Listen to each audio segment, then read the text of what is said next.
লেনদেনে আর কোনো সমস্যা হবে না জানিয়ে আমানতকারীদের নির্বিঘ্নে ব্যাংকিং কার্যক্রম চালিয়ে যাওয়ার আহ্বান জানিয়েছেন ইসলামী ব্যাংকের প্রশাসক মোহাম্মদ জহির হোসেন। তিনি বলেন, গ্রাহকদের অর্থ সম্পূর্ণ নিরাপদ রয়েছে এবং ব্যাংকের স্বাভাবিক কার্যক্রম অব্যাহত থাকবে। তবে পরিস্থিতি এখনো পুরোপুরি স্বাভাবিক হয়নি বলে মনে করছে সচেতন গ্রাহক ফোরাম। সংগঠনটির নেতারা বলছেন, নতুন পরিচালনা পর্ষদ গঠন না হওয়া পর্যন্ত তাদের আন্দোলন অব্যাহত থাকবে। একই সঙ্গে ব্যাংকের সুশাসন, স্বচ্ছতা ও জবাবদিহিতা নিশ্চিত করার দাবিও জানিয়েছেন তারা।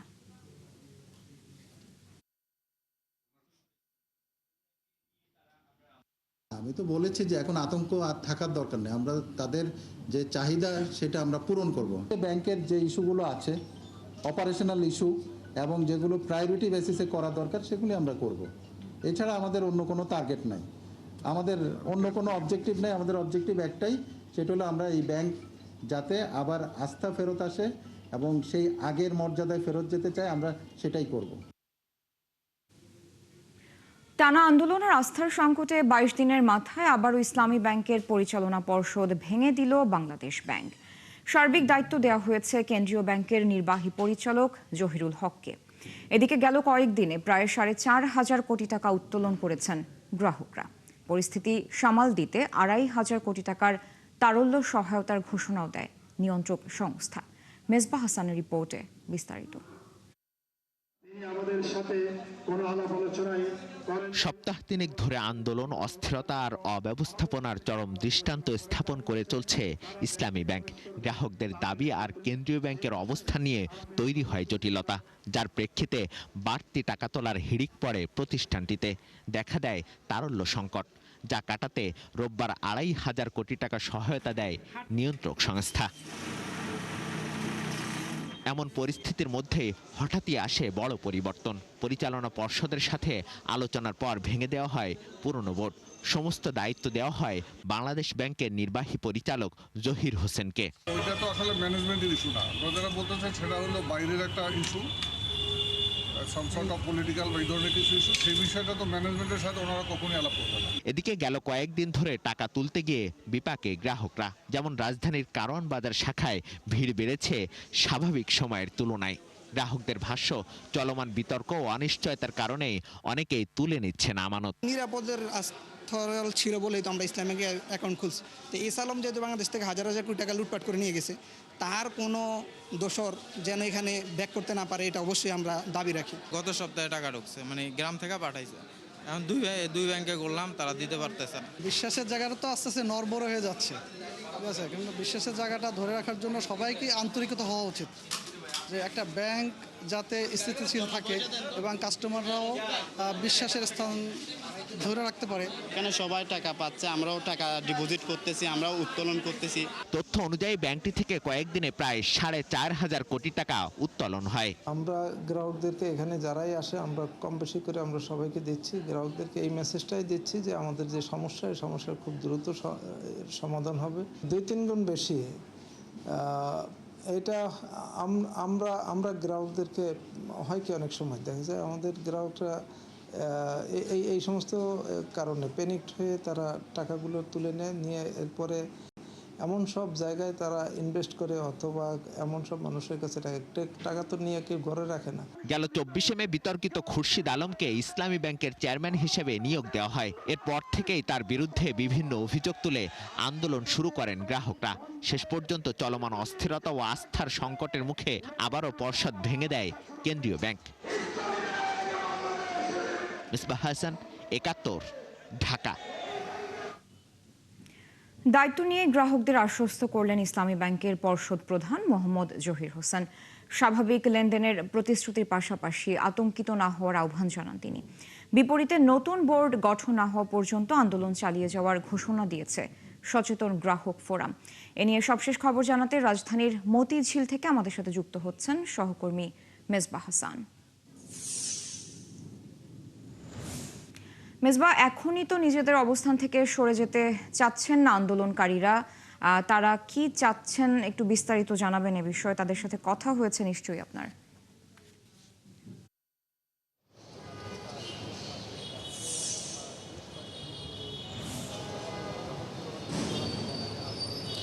মেহজাবিন, আন্দোলন তো তারা চালিয়ে যাওয়ার ঘোষণা দিয়েছেন, কিছুক্ষণ আগেই তারা ব্রিফ করেছেন এবং আজকের মতো এখানে করেছেন এবং আন্দোলন তারা বলছেন যে নতুন পর্ষদ গঠন না হওয়া পর্যন্ত তারা আন্দোলন চালিয়ে যাবেন। একই সাথে তারা যে দাবি তুলেছেন যে আগে যে 7 দফা দাবি তাদের ছিল, সেখানে তো এখন তো সেই অপসারণ তো হয়েছে সেই চেয়ারম্যান, এবং চেয়ারম্যান অপসারণের পরে বাকি যে 6 দফা ছিল, একই সাথে যে অধ্যাদেশ জারির মাধ্যমে যে নতুন করে যে আগের মালিকরা ফিরিয়ে আসার যে ছিল, সেই দাবিও তারা জানিয়েছেন যে অধ্যাদেশ বাতিল করতে হবে, একই সাথে নতুন বোর্ড গঠন করতে হবে, একই সাথে শরিয়া আইনের ক্ষেত্রেও তাদের ক্ষেত্রে গঠন করছে এবং দেশের অর্থনীতিবিদ যারা আছেন তাদের সমন্বয়ে একটি বোর্ড গঠনেরও কিন্তু তারা দাবি জানিয়েছেন।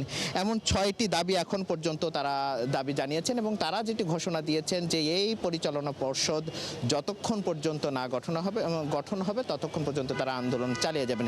একই দিকে আরেকটু জানিয়ে রাখি যে নতুন যিনি পরিচালনা পর্ষদের দায়িত্ব নিয়েছেন, একজন সদস্য বিশিষ্ট পর্ষদ গঠন হয়েছে এবং সদস্য প্রধান নতুন যিনি দায়িত্বে এসেছেন, এই দায়িত্ব নেওয়ার পরেই কিন্তু গ্রাহকদের মধ্যে যে আস্থা, সেই জায়গাটাও কিন্তু আমরা এখনো ফিরিয়ে দেখলাম। আমরা ইসলামী ব্যাংকের বিভিন্ন শাখায় দেখছিলাম যে এখনো কিন্তু গতকাল বা গেল কয়েকদিন যে ভিড় ছিল তার কিছুটা কমেছে, কিন্তু ভিড় কিন্তু এখন আছে, এখন উত্তোলন কিন্তু বাড়ছে। স্বাভাবিকভাবেই যে এখনো বোর্ড গঠন না হওয়া পর্যন্ত কিন্তু গ্রাহকরা আস্থা ফিরছে না। নতুন যে পর্ষদ প্রধান হয়েছে তা নিয়ে কিছুক্ষণ আগে ব্রিফ করেছেন, তিনি যেটি আমাদেরকে জানিয়েছেন যে এই আতঙ্ক যেটি ছড়িয়েছে, এই আতঙ্কিত না হয়ে গ্রাহকদেরকে আস্থা রাখার আহ্বান জানিয়েছেন এবং আস্থা রাখার মধ্যে বলছে যে আর কোনো ধরনের সমস্যা হবে না। একই সাথে যে এই যে গ্রাহকদের টানা টাকা উত্তোলনের ফলে যে আস্থাহীনতার ফলে যে সংকট তৈরি হয়েছিল, তারল্য সংকট তৈরি হয়েছিল, গতকালকে আমরা 2,500 কোটি টাকা কেন্দ্রীয় ব্যাংকের পক্ষ থেকে দেওয়ার ঘোষণা দিয়েছিল। একই সাথে আজকেও ইসলামী ব্যাংকের পক্ষ থেকে 2,500 কোটি টাকা চাওয়া হয়েছিল। টোটাল 5,000 কোটি টাকা কিন্তু ইসলামী ব্যাংক ইতিমধ্যে পেয়ে গিয়েছেন, যার কারণে কিছুটা তারল্য সংকট কাটবে এবং এই গ্রাহকদের যে সংকট, সেই সংখ্যাটাও কিন্তু কেটে যাবে বলে নতুন যে পর্ষদ সেটি মনে করছেন এবং খুব দ্রুত এটির একটা সমাধান হবে বলে এমনটাই কিন্তু গ্রাহকদের আশ্বাস দিয়েছেন এবং তারা যেটি বলছেন যে এই সংকটটা আর খুব বেশি দিন চলবে না এবং নতুন যে পর্ষদ প্রধান হয়েছেন তার প্রতি আস্থা রাখার আহ্বান জানিয়েছেন। এই ছিল মেহজাবিন সবশেষ। মেজবা, ধন্যবাদ যুক্ত হওয়ার জন্য। দর্শক, যুক্ত ছিলেন মতিঝিল থেকে সহকর্মী মেজবা হাসান। চুয়াডাঙ্গার দর্শনা জয়নগর সীমান্ত দিয়েও পুশিনের চেষ্টা করছে ভারতীয় সীমান্তরক্ষী বাহিনী বিএসএফ। সীমান্তবাসীর দাবি, বিএসএফ চুয়াডাঙ্গার কয়েকটি সীমান্ত দিয়ে পুশিনের পায়তারা করছে। তবে এমন চেষ্টা প্রতিহত করতে বিজিবি এবং এলাকাবাসী সতর্ক অবস্থানে রয়েছে। এম এ মামুনের তথ্য ছবিতে প্রতিবেদন। চুয়াডাঙ্গার দর্শনা জয়নগর সীমান্তে বিজিবির টহল জোরদার করা হয়েছে। পাশাপাশি স্থানীয় বাসিন্দারাও স্বতঃস্ফূর্তভাবে পুশিন প্রতিরোধে রাত দিন পাহারা দিচ্ছেন। অবৈধভাবে আমাদের বাংলাদেশের লোক পাঠিয়ে দিচ্ছে, এর আগে কোনদিন পাঠালে এইবার প্রথম পাঠাইলো, তো কিন্তু আমাদের বিজেপি তার হত্যা করে তাদের ইন্টারভিউ পাঠিয়ে দিয়েছে। আমরা মাঠে আমরা আবার পাগল নেই, বিজেপির থেকে চোখ আমাদের খোলা রাখছি। যদি আমাদের দেশে প্রবেশ করার চেষ্টা করে, বিজেপির সাথে সবসময় আসে এবং সবসময় থাকার চেষ্টা করব। 14 জুন ভোরে দর্শনা জয়নগর সীমান্ত দিয়ে অন্তত 11 জন নারী পুরুষকে বাংলাদেশে প্রবেশ করানোর চেষ্টা করা হয়। তবে বিজিবির সদস্যরা দ্রুত ব্যবস্থা নিয়ে তাদের প্রতিহত করে। গত রাত্রে এখানে 11 জন লোক দিতে চেয়েছে, বিজেপি দিতে দেয়নি। আমরাও চাইনি এভাবে দিক, আসার জন্য একটা সিস্টেম আছে, সেভাবে দ্বীপ আটাক সমস্যা তো নেই, কিন্তু অবৈধভাবে বাংলাদেশে প্রবেশ করা যাবে না। বিজিবি জানায় সীমান্ত জুড়ে নজরদারি অব্যাহত রয়েছে এবং পরিস্থিতির উপর নিবিড় পর্যবেক্ষণ রাখা হচ্ছে। আমরা বিএসএফ এর কোনো প্রকার পোস্টিং গ্রহণযোগ্য হবে না এবং আমরা এগুলো গ্রহণ করব না। যে কোনো পরিস্থিতি আমরা প্রতিহত করব এবং সর্বদা আমরা প্রস্তুত আছি। চুয়াডাঙ্গা 6 ব্যাটালিয়নের দায়িত্বাধীন চুয়াডাঙ্গা ও মেহেরপুর জেলার মোট 113 কিলোমিটার সীমান্ত এলাকায় বিজিবি সার্বক্ষণিক নজরদারি বজায় রেখে দায়িত্ব পালন করছে। আল ইমরান, 71। দিল্লি বিমানবন্দরে ইমিগ্রেশন কর্তৃপক্ষের অনাকাঙ্ক্ষিত আচরণ ও জটিলতার কারণে ভারতের রাষ্ট্রীয় সফর বাতিল করে দেশে ফিরেছেন প্রধানমন্ত্রী তথ্য উপদেষ্টা ডাক্তার জাহিদুর রহমান। বেলা 11:15টার দিকে শ্রীলঙ্কান এয়ারলাইন্সের একটি ফ্লাইটে ঢাকায় হজরত শাহজালাল আন্তর্জাতিক বিমানবন্দরে নামেন তিনি। ইন্ডিয়ান ওশান ড্রিম অ্যাসোসিয়েশন সম্মেলনে যোগ দিতে ঢাকা থেকে দিল্লি গিয়েছিলেন প্রধানমন্ত্রী তথ্য উপদেষ্টা ডাক্তার জাহিদুর রহমান। রোববার বিকেল 3:20 সাধারণ পাসপোর্টে এয়ার ইন্ডিয়ার ফ্লাইটে যাত্রা করেন তিনি। এয়ারপোর্টে নামার পর ইমিগ্রেশনে তার পাসপোর্ট নিয়ে দীর্ঘক্ষণ রাখার এক পর্যায়ে উপদেষ্টা নিজেই পাসপোর্ট ফেরত চান এবং পরবর্তী ফ্লাইটে ঢাকায় ফেরার প্রস্তুতি নেন।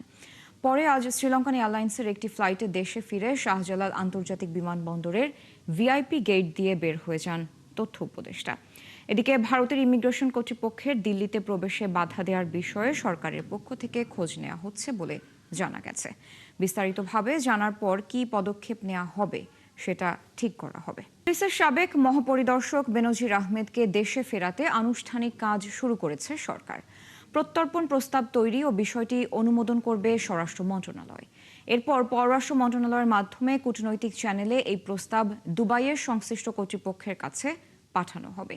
দুবাইয়ের আইন অনুযায়ী গ্রেফতারের দিন থেকে 30 কার্যদিবসের মধ্যে প্রত্যর্পণ প্রস্তাব পাঠাতে হবে। বাংলাদেশের কাছ থেকে সব নথিপত্র পাওয়ার পর বেনজিরকে পাঠানোর ব্যাপারে সিদ্ধান্ত নেবে আমিরাতের আদালত। দুর্নীতির মামলায় ইন্টারপোলের রেড নোটিসের ভিত্তিতে সাবেক আইজিপি বেনজির আহমেদকে গত শুক্রবার গ্রেফতার করে দুবাই পুলিশ। স্বরাষ্ট্রমন্ত্রী সালাউদ্দিন আহমদ রবিবার সংসদ অধিবেশনে দেয়া বক্তব্যে বেনজিরের গ্রেফতারের বিষয়টি নিশ্চিত করেন। তিনি জানান, গত 12 জুন সংযুক্ত আরব আমিরাতের স্বরাষ্ট্র মন্ত্রণালয়ের ন্যাশনাল সেন্ট্রাল ব্যুরো থেকে পাঠানো ইমেইলে বাংলাদেশ সরকারকে এ তথ্য জানানো হয়। ব্রাহ্মণবাড়িয়ার আশুগঞ্জে কিশোরীকে দলবদ্ধ ধর্ষণের ঘটনায় অভিযুক্ত অনিক নামের এক কিশোরকে গ্রেফতার করেছে পুলিশ। শনিবার রাতে অভিযান চালিয়ে পুলিশ তাকে গ্রেফতার করে। এরপর অনিক ব্রাহ্মণবাড়িয়া চিফ জুডিশিয়াল আদালতে 164 ধারায় এই ঘটনায় জড়িত থাকার বিষয়ে স্বীকারোক্তিমূলক জবানবন্দি দেয়। অনিক আশুগঞ্জের সোনারামপুর কলাবাগান এলাকার বাসিন্দা। এর আগে ভুক্তভোগী কিশোরীর পিতা আশুগঞ্জ থানায় মামলা করেন। এতে অনিক, জাকারিয়া ও ইমরান নামে 3 কিশোরকে আসামি করা হয়েছে। ঢাকার যানজট নিরসন ও ট্রাফিক ব্যবস্থাপনা আধুনিকায়ন নিয়ে সচিবালয়ে বৈঠক করেছেন প্রধানমন্ত্রী তারেক রহমান। সকালে সচিবালয়ে পৌঁছে বৈঠকে অংশ নেন প্রধানমন্ত্রী। এতে সড়ক পরিবহন মন্ত্রী শেখ রবিউল আলম রবি, রেল প্রতিমন্ত্রী হাবিবুর রশিদ সহ ঢাকা দক্ষিণ ও উত্তর সিটি কর্পোরেশনের প্রশাসকরা উপস্থিত ছিলেন। বৈঠকে যানজট কমাতে বিভিন্ন দিককে নির্দেশনা দেন প্রধানমন্ত্রী। এরপর দুপুরে গণমাধ্যম সম্পাদকদের সঙ্গে আলোচনায় বসার কথা রয়েছে তারেক রহমানের। শিক্ষার্থীদের কোচিং নির্ভরতা কমাতে খেলাধুলা ও সাংস্কৃতিক কার্যক্রমে সম্পৃক্ত করার পাশাপাশি কারিগরি শিক্ষার উদ্যোগ নিচ্ছে সরকার। আগামী 2 বছরের মধ্যে 329টি টেকনিক্যাল স্কুল অ্যান্ড কলেজের কাজ শেষ হওয়ার আশা করছেন শিক্ষামন্ত্রী। আজ রাজধানীর মোহাম্মদপুরে প্রাথমিক শিক্ষা পদক প্রতিযোগিতার উদ্বোধনী অনুষ্ঠানে তিনি এসব কথা বলেন। আগামী 20 জুলাইয়ের মধ্যে এসএসসি পরীক্ষার ফল প্রকাশ করা হবে বলেও জানান মন্ত্রী। জুলিয়া তানহার প্রতিবেদনে বিস্তারিত। সোমবার মোহাম্মদপুরে সরকারি শারীরিক শিক্ষা কলেজের খেলার মাঠে প্রাথমিক শিক্ষা পদক প্রতিযোগিতার উদ্বোধনী অনুষ্ঠানে অংশ নেন শিক্ষামন্ত্রী আনম এহসানুল হক মিলন। এ সময় তিনি বলেন, খেলাধুলা ও সংস্কৃতি বাধ্যতামূলক হলে শিক্ষার্থীরা কোচিং বিমুখ হবে। এই 2 বিষয়ে বিশ্ব নেতৃত্ব তৈরির জন্য নতুন করে কাজ শুরু করেছে সরকার। অযথা যেন কোচিং সেন্টার যেতে না হয় এবং ক্রিয়েটিভ এডুকেশন, সৃজনশীল লেখাপড়া যেন তারা করতে পারে, সেই দিকে আমরা লক্ষ্য রেখে আমরা সিলেবাস কারিকুলাম আমরা তৈরি করছি। আশা করছি এই বছরে ডিসেম্বর অর্থাৎ বড়দিনের আগে আমরা শিক্ষার্থীদের হাতে তাদের বই পৌঁছে দেব। তিনি জানান, মাধ্যমিক পর্যায়ে সবচেয়ে বেশি গুরুত্ব দেওয়া হচ্ছে কারিগরি শিক্ষায়। সেকেন্ডারিতে এবং টারশিয়ারি এডুকেশনে আমরা সেখানে কারিগরি শিক্ষাকে সবচেয়ে বেশি গুরুত্ব দিচ্ছি। আমরা টেকনিক্যাল স্কুল অ্যান্ড কলেজ সারা বাংলাদেশে 329টি স্থাপন করে যাচ্ছি এবং আশা করছি আমাদের আগামী 2 বছরের মধ্যে সেই কাজগুলো শেষ হবে। সেশন জট কমিয়ে শিক্ষার্থীদের সময় মতো উচ্চশিক্ষায় প্রবেশের সুযোগ তৈরি করাও সরকারের অন্যতম লক্ষ্য। আগামী 20 জুলাইয়ের মধ্যে এসএসসি পরীক্ষার ফল প্রকাশ করা হবে বলেও জানান তিনি। 2028 এর মধ্যে আমাদের ছেলেমেয়েরা পরীক্ষা দেওয়ার পর তাদের সাথে সাথেই কলেজ অ্যাডমিশন এবং কলেজ শেষ করে ইউনিভার্সিটি অ্যাডমিশন, এটাকে আমরা সিনক্রোনাইজ করছি। আমরা কোনো অবস্থাতেই অবহেলাতে সময় কাটাবো না আমাদের শিক্ষার্থীদের জন্য। আগামীর বাংলাদেশ গড়তে শিক্ষা খাতে সর্বোচ্চ গুরুত্ব দেয়া হচ্ছে উল্লেখ করে মন্ত্রী বলেন, শিক্ষা ব্যবস্থায় বৈপ্লবিক পরিবর্তন আনা হবে। এমন যারা রয়েছে তাদের সকলকে মাঠ থেকে জুলিয়া তানহা, 71 ঢাকা। মাদকের বিরুদ্ধে আরো কঠোর আইন প্রণয়ন করা হবে বলে জানিয়েছেন স্বাস্থ্যমন্ত্রী সরদার মোহাম্মদ সাখাওয়াত হোসেন। মাদকের বিষয়ে এখনই সচেতন না হলে সমাজ ধ্বংস হয়ে যাবে বলেও মন্তব্য করেন তিনি। তামাকমুক্ত দিবস উপলক্ষে আন্তর্জাতিক মাতৃভাষা ইনস্টিটিউটে এনটিসি আয়োজিত সেমিনারে কথা বলেন স্বাস্থ্যমন্ত্রী। বলেন, মাদকমুক্ত সমাজ গড়তে না পারলে যুব সমাজ ধ্বংস হয়ে যাবে, দেশের কোনো উন্নয়নই কাজে আসবে না। বর্তমান সরকার মানুষের মৌলিক চাহিদা চিকিৎসাকে প্রাধান্য দিয়ে কাজ করছে জানিয়ে সর্দার সাখাওয়াত হোসেন আরো বলেন, ঠিক সময়ে টিকা দিতে না পারলে হামের বিপর্যয় আরো বাড়ত। একটু দরিদ্র শ্রেণীর মধ্যে, লো ইনকাম আর্নার গ্রুপের মধ্যে এখন নেশাটা মারাত্মকভাবে বেড়ে গেছে, স্মোকিংটাও বেড়ে গেছে, টিনেজ বয়েজ এন্ড গার্লসদের মধ্যে স্টাইল করে বেড়ে গিয়েছে, ক্যান্টিনে বসে সিগারেট কামানো গেছে স্টাইল, ইলেকট্রনিকটা আবার শুরু হয়েছে। এগুলির বিরুদ্ধে আমার মনে হয় for the health ministry we can take a very active initiative. মানবতা বিরোধী অপরাধের মামলায় সাবেক মন্ত্রী নানক ও ঢাকা দক্ষিণের সাবেক মেয়র তাপস সহ ২৮ আসামির বিরুদ্ধে সাক্ষ্য গ্রহণ আজ। আন্তর্জাতিক অপরাধ ট্রাইব্যুনাল ১-এর চেয়ারম্যান বিচারপতি মোহাম্মদ গোলাম মর্তুজা মজুমদারের নেতৃত্বাধীন বিচারিক প্যানেলে নানক, তাপস সহ ২৮ জনের বিরুদ্ধে সূচনা বক্তব্য দেবে প্রসিকিউশন। এরপরই রয়েছে মামলার সাক্ষ্য গ্রহণ। গত ৮ জুন এ কার্যক্রম শুরু হওয়ার কথা ছিল, তবে ডিফেন্স আইনজীবী আমিনুল গনি টিটুর মৃত্যুর কারণে ট্রাইব্যুনালে স্থগিত ছিল একদিনের কার্যক্রম। জুলাই গণঅভ্যুত্থানের সময় রাজধানীর মোহাম্মদপুরে ৯ জনকে হত্যার ঘটনায় এ মামলা করা হয়েছে। বিচার বিভাগের পৃথক সচিবালয় রায়ের বিরুদ্ধে শুনানির জন্য আপিলের সারসংক্ষেপ জমা দিয়েছে রাষ্ট্রপক্ষ ও রিটকারী আইনজীবী। মঙ্গলবার প্রধান বিচারপতির নেতৃত্বাধীন আপিল বেঞ্চে শুনানি হতে পারে। ৯ জুন হাইকোর্টের রায় স্থগিত করেন আপিল বিভাগ। বিষয়টি নিশ্চিত করেছেন অ্যাটর্নি জেনারেল রুহুল কুদ্দুস কাজল ও রিটকারী আইনজীবী শিশির মনির। এর আগে গেল বছর ২৫ আগস্ট অধস্তন আদালতের নিয়ন্ত্রণ ও শৃঙ্খলা সংক্রান্ত সংবিধানের ১১৬ অনুচ্ছেদ চ্যালেঞ্জ করে হাইকোর্টে রিট করেন আইনজীবী শিশির মনির। রিটে অধস্তন আদালতে দায়িত্ব পালনরত ম্যাজিস্ট্রেটদের শৃঙ্খলা বিধান, কর্মস্থল নির্ধারণ, পদোন্নতি, ছুটি মঞ্জুরির দায়িত্ব সুপ্রিম কোর্টের ওপর ন্যস্ত করার আবেদন জানানো হয়। পরে ১ সেপ্টেম্বর হাইকোর্ট সংবিধানের ১১৬ অনুচ্ছেদকে অসাংবিধানিক ঘোষণা করে এবং ৩ মাসের মধ্যে পৃথক সুপ্রিম কোর্ট সচিবালয় প্রতিষ্ঠার নির্দেশ দেন। এর রায়ের পর আনুষ্ঠানিকভাবে সুপ্রিম কোর্ট সচিবালয় কাজও শুরু করে, কিন্তু বর্তমান সরকার ক্ষমতায় আসার পর অধ্যাদেশটি আইনে পরিণত না করায় বাতিল হয়ে যায় সুপ্রিম কোর্ট সচিবালয়। গেল ২১ মে সুপ্রিম কোর্টের জন্য পৃথক সচিবালয় প্রতিষ্ঠার নির্দেশ দিয়ে হাইকোর্টের রায়ের বিরুদ্ধে আপিল করে রাষ্ট্রপক্ষ। জনগণের স্বার্থ বিবেচনা করে বিশ্ব ব্যাংক এবং IMF এর শর্ত মানতে সরকারকে পরামর্শ দিয়েছেন নাগরিক প্ল্যাটফর্মের আহ্বায়ক ডক্টর দেবপ্রিয় ভট্টাচার্য।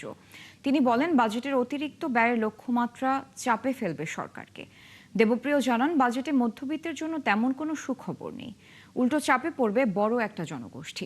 এছাড়া চলমান বাস্তবতায় কঠিন হবে মূল্যস্ফীতি, রাজস্ব ও প্রবৃদ্ধির লক্ষ্যমাত্রা অর্জন।